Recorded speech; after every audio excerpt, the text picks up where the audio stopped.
Hey there, how are you? How are you? And welcome to the chat session. I'm Rodney Allen Rippey, your host, and we are kicking off another fabulous day. I am so excited because today I have with me a dear colleague. He's the one and only, the man of the hour. It is Mr. Marvin Spruill, the country soul man. He's on with us. How you doing today, Marvin? Great, great. Good morning. Good morning. Okay, we're waiting for Marvin. Where you at, Marvin? I can't hear you. Where's your microphone at? Good Don't hear morning. you. Good But morning. in hold on. There we go. There we go. I got Marvin. And you know what? Before we jump into it, we want to send a big shout out to the Carter family, Rosalind Carter, as you know, the lovely wife of our president, Jimmy Carter, has passed away. And so today they're underway with her burial and things. It's just incredible. They're gonna it's all over the news. And so, as we know, man, President Jimmy Carter did so much with Habitat for Humanity and everything he did as a great president. So God bless the Carter family and President Carter. He's hanging in there. God bless him. And so anyway, we want to start today off with follow your dreams. That's what this show is all about today. And you are watching the chat session on This Way Network. So, and today we have with us again Mr. Marvin Spruill. How are you, Marvin? Fine, fine. Well, Marvin, I've been knowing Marvin for quite some time, and I have to tell you, this goes back almost 20 years. I have my production company here in Los Angeles, and I got a call, and they said, "Hey, we want you to go to this nightclub. We want you to do some video work." So I showed up. There were some things that weren't quite ready for the production, but I showed up anyway. And that night, a guy walked up to me with a big cowboy hat on, and he introduced himself. He said, "Hey, what's your name, sir? My name's Marvin Spruill, and they call me the Country Soul Man." I was like, "Really? That's a country soul?" So he goes, "What do you know about country soul?" And I said, "Man, I don't know anything." And so he said, "Man, let me tell you, this is going to be the hottest thing." And so almost 20 years ago, Marvin started explaining this to me. And me being a creative person in entertainment, I started thinking, I said, "Man, nobody's ever touched this thing. This is really hot." And so from that day, we started talking, we formed a partnership, and from there, it's been a wild ride. And we are very excited because 2023, Marvin's got some great news coming up. Talk to us, Marvin. Tell me, before we get into it, tell me, how did you get involved with country soul? Well, it goes way back to my early beginnings. Because from a small country town that I was raised up, my family loved country music. Um, my mother loved Loretta Lynn and Tammy Wynette. Mm-hmm. My father loved Little Jimmy Dickens. We were Saturday was our country music time when we looked at Nashville. Now, Hee Haw and different shows like that we uh, listened to, watched television. We saw every time the Academy of Country Music came on, I was glued to the TV. It Okay. came on every time the CMA Awards came on, I was glued to TV. See, back in those days, you had three channels: ABC, CBS, and NBC. When the Okay. Academy of Country Music came on, I believe CBS. So my favorite artist at that time was Ronnie Millsap, Charlie Pride, who I bought every tape I could, and Ronnie Millsap too. So even though I love Hank Williams, Loretta Lynn, George Jones, the Oak Ridge Boys, the Statlers, Mo Okay. Bandy, um, and it goes on and on and on of the big fan, the people who I love. So that's how I got started. I was about maybe 5, 6 years old, and I was humming and singing around the house, and my heart was. I didn't start out being a country singer. I Okay. wanted to be an astronaut. Uh, Hmm. then I changed my mind. There, I want to be a professional wrestler because back in the you had apple pie, Chevrolet, and hot dogs, and basically you had professional wrestling, NASCAR, and country music. Okay. That was your three entertainment back in my state where I came from. So basically, I started singing country music. My mother said, "You got a voice." I started mimicking all the different artists, and then I started singing country music myself, and knew that even though we watched Soul Train, I was raised up in the church. We had gospel music around, but my heart was country music. This is what I wanted to do. So I started singing in clubs around town. Um, and at a very early age of 9 and 10 years old, couldn't really sing in a club at that age. But when I got about 15, 16, 17 years old, I started performing in different clubs around town and doing different things. Everybody knew me as a country music man. They couldn't understand. Well, why are you singing country music? Hmm. I said, this is what we grew up with. And a lot of people grew up with the Nashville Now and the country music. And Hee Haw was our favorite show. Buck Owens and Roy Clark had all the different Johnny Cash, all the. So that's how I started singing country music at an early age in my life. And I knew that this is what I wanted to do with the rest of my life. I loved the music, and country was it. I was not an R&B singer at the time. I was not a pop singer. I was, even though when I went to New York, I sang a little rock music.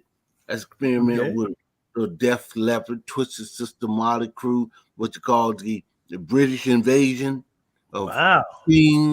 Sting, Phil Collins, Joan Artrino, all these acts. But my heart was in Nashville. So Well, that's that how I started singing what we call hillbilly music. and so you are from a little town called Williamston, North Carolina? Yes. Williamston, okay. Now And most so folks think I'm from Africa, but I'm not. I'm from Williamston, North Carolina. close enough. Well, you probably got roots to go back there, as we all do. Some of Most us do, definitely. but there you go. But it is incredible that you know you started out. Your family used to watch Hee Haw, as my family did too. I remember watching. It was the strangest thing, because it was so normal, and we loved. I forgot her name. She always had a tag on her hat. Minnie Pearl. Benny Pearl, yeah. I got the biggest kick out of her. And so just seeing what they did and how they performed, and it was really, really that family oriented programming that everybody could get in. I want to say, I see a lot of people coming on. Hello, Robin. Robin says, I loved Ronnie Millsap. And Carrie says, he remembers it as well back when country music was country music. That's right, Carrie. These are some incredible things. I'm looking at some of the hellos. Jacqueline Edwards, good morning. Good morning. And again, everybody, you're watching the chat session. This is the This Way Network. We got on with us today, Mr. Marvin Spruill. Marvin is a fantastic guy that has been involved in the country music industry and being able to get involved. He's been, trailblazing, and being there, making his mark in music and also being in music management, which we'll talk for. Got a great little image here. Here it is. There's the man himself. There is Marvin right there on the cover of Hollywood Weekly magazine. Wow. Country soul singer Marvin Spruill. Very, very nice. So, Marvin, you also, after being back on the East Coast, you moved out west. There was a time you started working with a young lady here, a country soul artist. Tell me a little bit about her. Well, when I came to left, trying to figure out this music thing. So I Hmm. left Nashville, Tennessee. In the early '80s, I was singing around the clubs in Nashville, trying to get some traction. Okay. Then I decided that I need to go somewhere else and make a name for myself and find out about this business. So I left as a singer songwriter. I left to the West Coast. I went to Los Angeles because I wanted to be, maybe I Mhm. could be an actor and then come back later and start singing. So I played in a couple of movies, White Man Can't Jump, Meteor Man by Robert Townsend. And but my heart was still, I went to Trevor Recording School of Arts for music management. I was going to get into the production side and been producing, but I did not go there. I just went to management Mm. at the time. So basically, when I left, I was in between the Trevor Recording School of the Arts. I was singing in what you call a place called Highland Ground. It was on La Oh, Brea. And I had a couple of songs I was singing. I was still young in my 20s. So I met a young lady, I went to the Crenshaw Mall and they had a karaoke thing set up. And I met a country singer singing karaoke. I seen a country singer singing karaoke. And her okay. name was Josie Johnson. And I tracked Mm. her down and I found out, what are you doing now? She said, well, I'm not doing much in there. I said, we need to get you back singing country music. Now, I did not know that she already had opened up for David Allen Coe and Dwight Yoakam. And she Wait a was a minute. Wait, member. wait, wait. Yes. That David Allen Cole, that guy was a pretty controversial guy. Well, David Allen Coe always speaks his mind. He was a part of the Good Old Boy Network, and he said what he said, but he allowed her. What happened is I was a manager at that time. She was managed by a lady called Deborah, and they flew Mm-hmm. David Allen Coe to Hawaii to perform. Oh, And she opened up for David okay. Allen Coe. Okay. Um, so when I met her, she wasn't managed by anybody. So at the day when she's opened Okay. up for Dwight Yoakam, that was in her early days. I came along when she wasn't managed by anybody. So I said, well, let's see what we could do. So she said, okay, you can manage me. So what I was able to do at that time, so you didn't have the YouTube and the Facebook and all that kind of stuff. That came later in the 90s with MySpace was the first social media platform. Right. So Trevor Recording School of Art grounded me. They taught me music management, Mhm. marketing, international promotion. They taught me PR, how important PR, because I didn't know. So I went to school to find out what, how to navigate through the music industry. Doesn't have to be country music, but to navigate through the industry, I need to have some understanding of the industry. I Mm-hmm. was taught, I was taught by some of the best people in Hollywood who taught me how to think outside of the box on Wonderful. a global level, and found out that this music is just a part of the universal music of the world. So I thought like that. So when I had this country singer, so we start playing around town. I start exposing her again Mm-hmm. to the people. So we done the African marketplace. We done all different clubs. We were singing in hotels. We were Okay. singing events. So I was building her back to time when I could take her back to Nashville, not knowing that I ran into a lot of people that she was with a long time ago. Mm-hmm.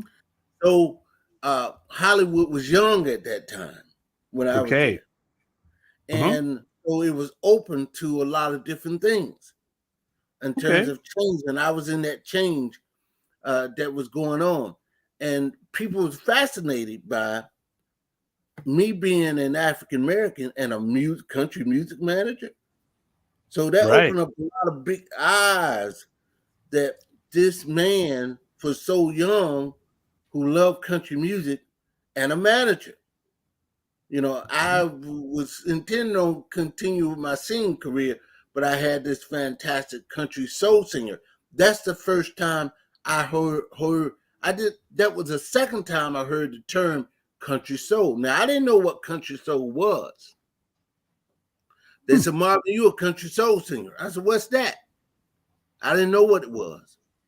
Then I heard when I talked to Josie Johnson, that's when I would define what country soul is.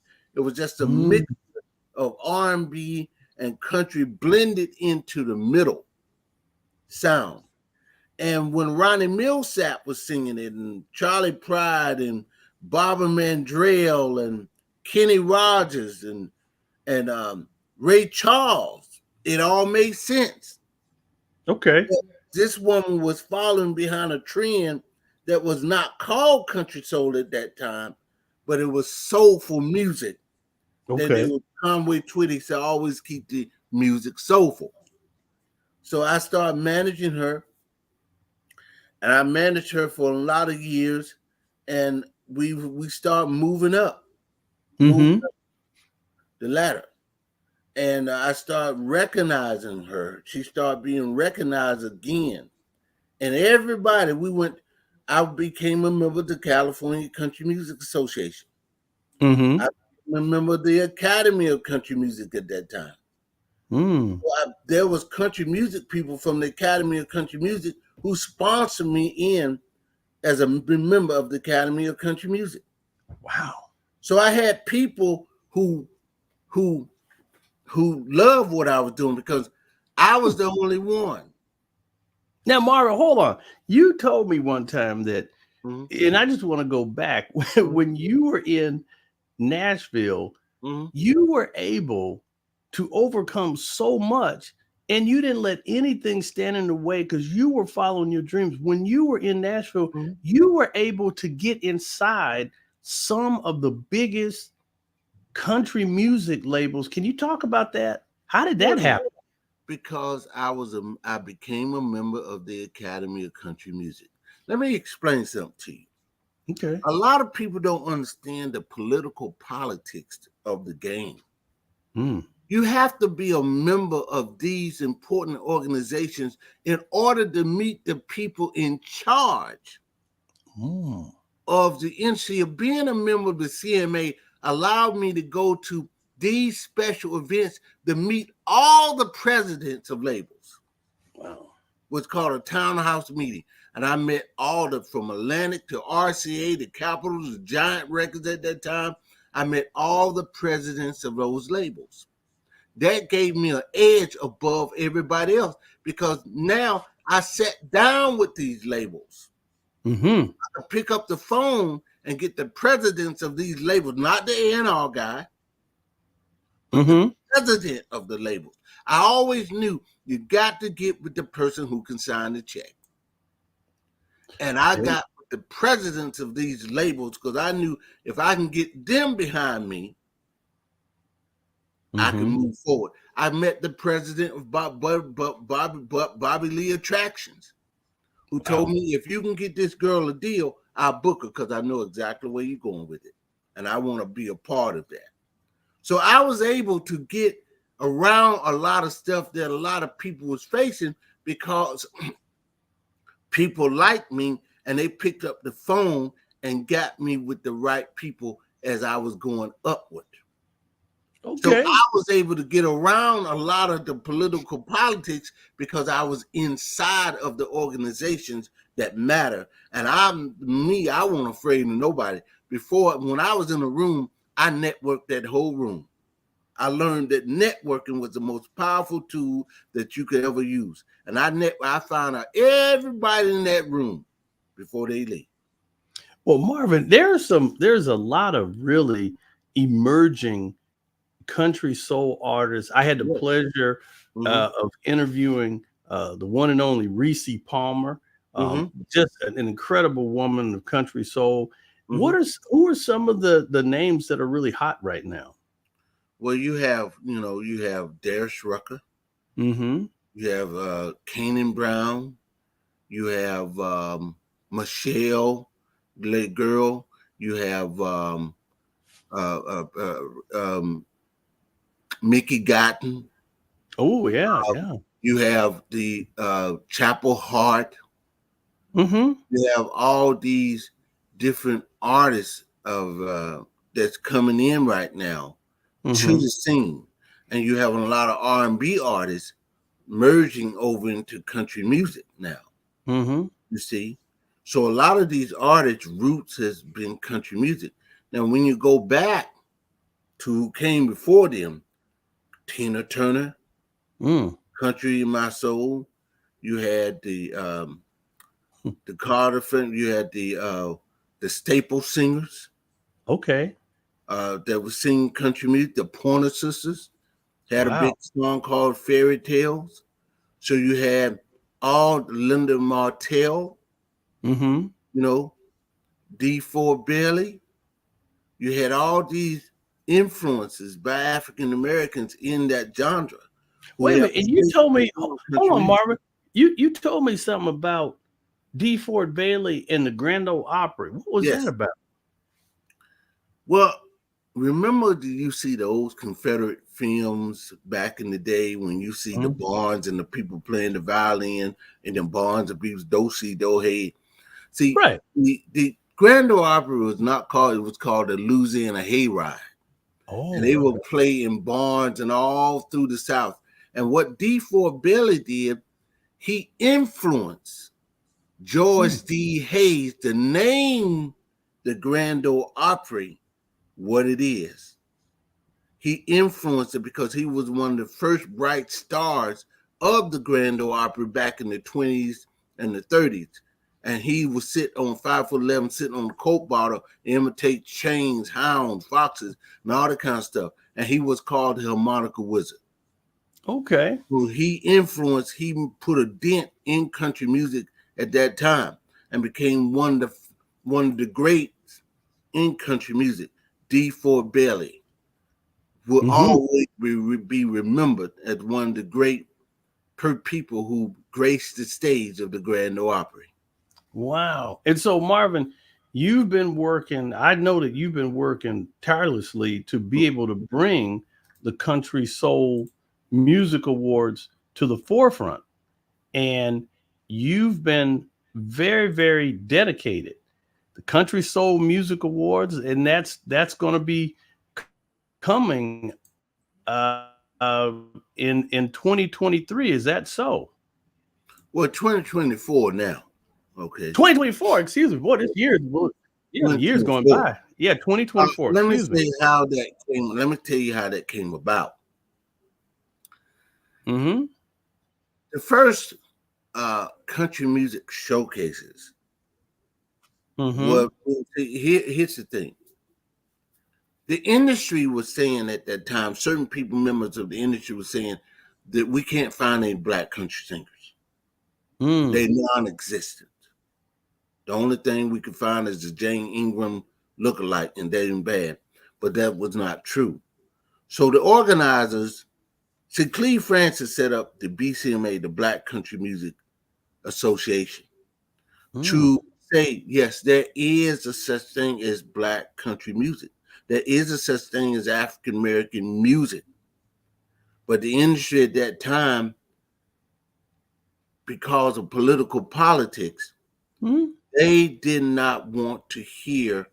They were set on one thing: keep Mm-hmm. it where it is, no Mm. change. Mm-hmm. They did not showcase or promote country music in the African American communities. They promoted only in the white communities only. Mm. They was missing out on a huge market. Mm-hmm. There's a whole segment of black people Mm. who love country music. Raised up, you could not be in the South. Mm-hmm. Not was exposed to the hee haw And and you were the Opry. also a part of something that's really huge here in Southern California, the Bill Pickett Invitational Rodeo. Can you talk about that a little bit?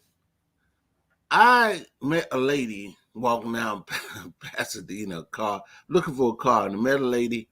She was a member of the Black Rodeo, and Mm. she told me that I told her I've done. I sung for her. She said, "Won't you work for me?" I said, I'm not doing anything. So certainly. So I worked for the Bill Pickett Invitational Rodeo for Hmm. 4 years. Mm-hmm. That's when I saw the huge amount of African Americans who love country music too. Okay. When the crowds that it was gathering at the Bill Pickett Invitational Rodeo was selling out, 3,000 every day, with 3 days of the rodeo, and it sold out 9,000 people strong for the 3 days. Hmm. And I saw that. Then I found out it went all over the country. So I saw there were a market because I saw Josie Johnson. White people came to her shows, black people came to her shows. So she was bringing people together with Mm-hmm. one cause who love country, what we call country soul music.